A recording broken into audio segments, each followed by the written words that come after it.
Welcome to Solvetic, your channel to always learn technology easily. Below in the description, you will find useful links we used in this video.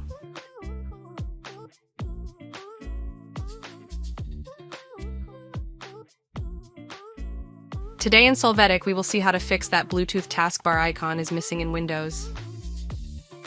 To verify that we do not have the Bluetooth icon active, you can see that the Bluetooth icon is not visible in the system taskbar.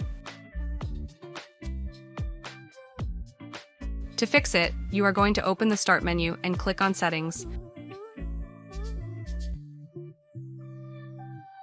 Then you go to the Bluetooth and Devices section. Here, first validate that Bluetooth is active. Now click on View More Devices and then click on More Bluetooth Settings. Hey, remember to subscribe Solvetic channel. After this, you will activate the Show the Bluetooth icon in the notification area. To confirm, click Apply and then OK. Now you can check that the Bluetooth icon is visible on the taskbar.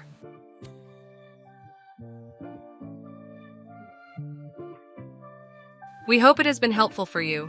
Here are links to watch more videos of your interest and subscribe to the Solvetic channel. Thank you.